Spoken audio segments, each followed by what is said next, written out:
विहान पूरे घर में गौरी को ढूंढता है, लेकिन उसे गौरी कहीं पर भी नहीं मिलती है। लेकिन गौरी के फोन से उसे यह तो पता चल गया था कि गौरी घर में ही है, और अचानक से उसे गौरी के होने का एहसास होता है। उसे समझ में नहीं आ रहा है कि ऐसा आखिर हो क्यों रहा है। इस ओर जो गौरी है वो मिरर को जोर जोर से बजाने लगती है, जिसके चलते असली दुनिया में भी मिरर हिल जाता है। और यह संकेत काफी था विहान को ये समझाने के लिए कि गौरी परछाई लोक में कैद हो चुकी है। विहान और अर्जुन गौरी से कम्युनिकेट करने की कोशिश करते हैं, लेकिन इनकी आवाज तो उन तक जा रही थी, लेकिन गौरी की आवाज इन तक नहीं पहुंच रही थी। उसी वक्त कामिनी वापस लौट आती है और कहती है कि अखंड ज्योत के बुझते ही मैं मेरे विहान को वापस से ले जाऊंगी। डायन अपना वादा कभी नहीं भूलती। 25 साल पहले मैंने यही वादा किया था ना, बस कुछ समय और, उसके बाद मेरा बेटा मेरे साथ रहेगा। उसी वक्त हम देखते हैं कि गौरी पर एक भयानक सा असुर हमला कर देता है। उसके बाद कुछ ऐसा होता है जो जानकर आप हैरान हो जाओगे। आखिर ऐसा क्या हुआ, यही हम जानेंगे आज के एपिसोड में। तो बिना किसी वक्त गवाए चलिए जादू तेरी नजर के लेटेस्ट एपिसोड का रिकैप टेलीविजन से भी पहले शुरू करते हैं। एपिसोड की स्टार्टिंग में हम देखते हैं कि विहान जैसे ही मिरर को छूने वाला होता है, उसी वक्त अर्जुन वहां पर आ जाता है। अर्जुन विहान को कहता है कि विहान भैया गौरी कहाँ है। विहान कहता है कि मुझे क्या पता, यहीं होगी घर में कहीं। अर्जुन कहता है कि घर में वो कहीं भी नहीं है। विहान कहता है कि ये कैसे हो सकता है, वो अपना फोन छोड़ के तो कहीं पर भी नहीं जाती।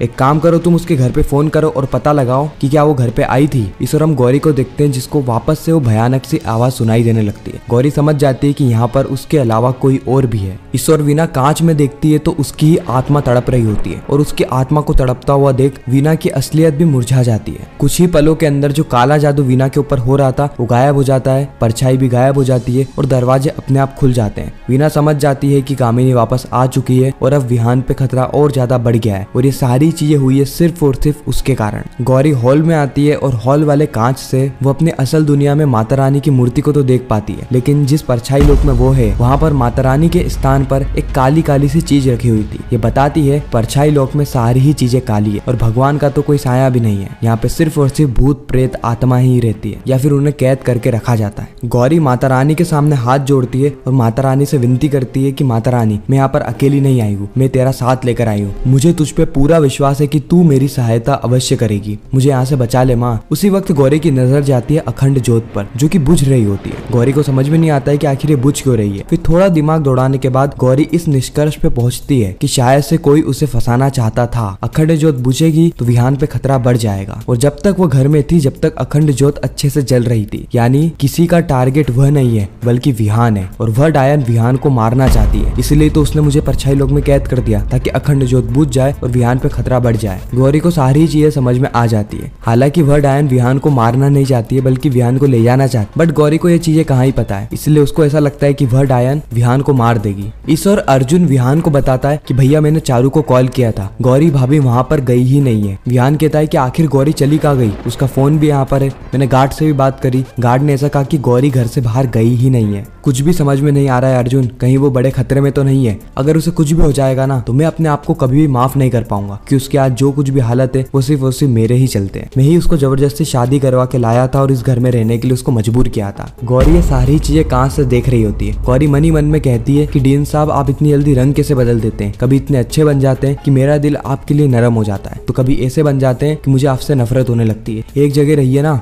या तो अच्छे बनिए या बुरे बनिए। विहान कहता है कि कहाँ हो गौरी, तुम कहाँ हो। इस और गौरी चिल्ला चिल्ला के कह रही होती कि विहान में यहाँ हूँ, विहान में यहाँ हूँ, लेकिन विहान को तो भनक तक नहीं लगती। उसके बाद गौरी जोर जोर से कांच को बजाने लगती है, और कांच को हिलता हुआ देख विहान समझ जाता है कि गौरी यहीं पर है, क्योंकि विहान को गौरी के यहाँ होने का एहसास हो रहा था। विहान आईने के पास आता है और कह रहा होता है कि गौरी गौरी। इस और गौरी भी जोर जोर से आईना बजा रही होती है, और जैसे विहान आईने पे हाथ रखता है उसे गौरी के होने का एहसास हो जाता है, जिससे कि वो सीधे अपने कमरे में जाता है और वहाँ पे किताब खोल के इसके बारे में पढ़ने लगता है, और उसे पता चलता है कि गौरी तो परछाई लोक में कैद है। विहान वापस दौड़ता हुआ उस आईने के पास आता है और आईने को छूने लगता है। विहान की आंखों में से आंसू तक आ जाते हैं कि उसके कारण आज गौरी परछाई लोक में कैद हो गई। जो खतरा उसके ऊपर आने वाला था वह खतरा गौरी ने अपने सर पे ले लिया। उसी वक्त वहाँ पर अर्जुन आ जाता है। अर्जुन कहता है कि भैया आप यहाँ पर क्या कर रहे हो। विहान कहता है कि चुप अर्जुन चुप। इस और विहान गौरी को कहता है कि गौरी तुम मेरी आवाज सुन सकती हो। अर्जुन कहता है कि भैया आपके पागल हो गए, इस आईने के अंदर सिर्फ आप और मैं ही है और कोई भी नहीं है। विहान अर्जुन को समझाता हुआ कहता है कि गौरी है यहाँ पर, गौरी को परछाई लोक में कैद कर दिया है। अर्जुन अर्जुन कहता है कि परछाई लोग ये क्या होता है। विहान उसे समझाता है कि किस तरीके से डायन के पास शक्तियां होती है कि वह अपनी शक्तियों से किसी को भी परछाई लोक में कैद कर सके, बस उसको अपनी शक्तियों से काला जादू करना होता है। अर्जुन कहता है कि ऐसा थोड़ी ना होता है भैया। विहान कहता है कि देखो अभी मैं बताता हूँ गौरी, अगर तुम आईने के उस साइड हो तो जोर जोर से आईना बजाओ। इस ओर गौरी जोर जोर से आईना बजाती है जिससे कि इस ओर का आईना हिलने लगता है। अर्जुन भी समझ जाता है कि उस ओर कोई तो है, लेकिन अर्जुन विहान को कहता है कि भैया सतर्क हो जाओ, हो सकता है यहाँ पर गौरी ना हो और कोई और हो,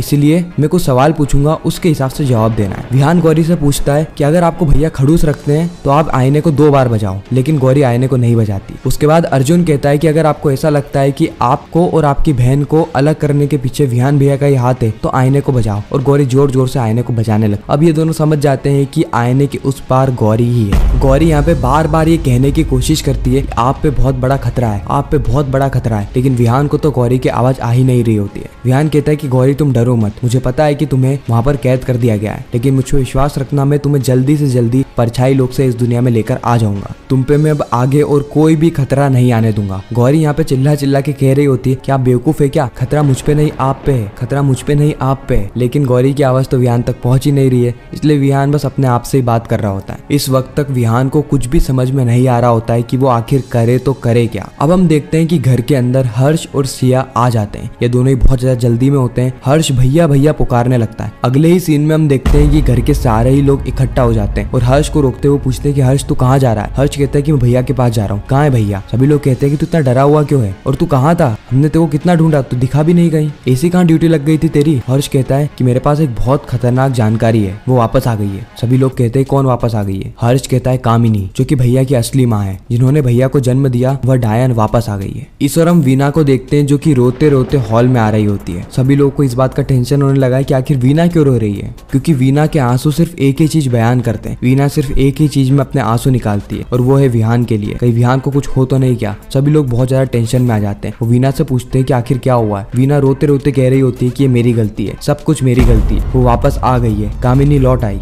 घर वालों के दिमाग में अभी भी यही कंफ्यूजन था कि विहान गायब है, गौरी गायब है। इधर वीना रोते हुए आ रही है, कह रही है कि मेरे कारण कामिनी वापस आ गई। हर्ष एक लड़की को लेकर आ गया और यह दोनों मिलकर कह रहे हैं कि कामिनी वापस आ गई। आखिर कुल मिला के हुआ क्या है? उसी वक्त हम देखते हैं कि हॉल के कांच में एक परछाई दिखती है जो कि कहती है मैंने कहा था ना मैं वापस आऊंगी, मैंने 25 साल पहले यह वादा किया था। और डायन अपने वादे को कभी नहीं भूलती। बस कुछ दिन और, उसके बाद मैं मेरे विहान को ले जाऊंगी। बस ये अखंड ज्योत के बुझते ही मैं आ रही हूँ। इतना कह के कामिनी उस दर्पण को यानी मिरर को ही तोड़ देती है। इस और हम विहान को देखें तो विहान कहता है कि गौरी तुम हमें कोई और संकेत देने की कोशिश करो। गौरी कुछ करे उससे पहले उसको वापस से वह आवाजें आने लगती है। गौरी जैसे ही पीछे मुड़ के देखती है उसे एक असुर दिखता है जो कि उसकी ओर ही आ रहा होता है। गौरी यहाँ पे बहुत ज्यादा डर जाती है। और इसी के साथ यह एपिसोड यहीं पर ही खत्म होता है, इस सस्पेंस और ट्विस्ट के साथ कि आगे क्या होने वाला है, किस तरीके से विहान गौरी को बचाएगा। क्या अब ये सही वक्त आ गया है जहां पर गौरी को अपनी शक्तियों के बारे में पता चले? अब ये सारी चीजें तो हमें पता चलेगी जादू तेरी नजर के आने वाले एपिसोड्स में। अगर आप वीडियो में यहाँ तक बने हुए हो तो आप कमेंट करके जरूर बताना है कि आप जादू तेरी नजर के अलावा और कौन कौन से टीवी शोज के रिकेप देखना चाहते हो। मैं मिलता हूँ आप सभी से किसी नेक्स्ट इंटरेस्टिंग वीडियो में, जब तक के लिए गुड बाय।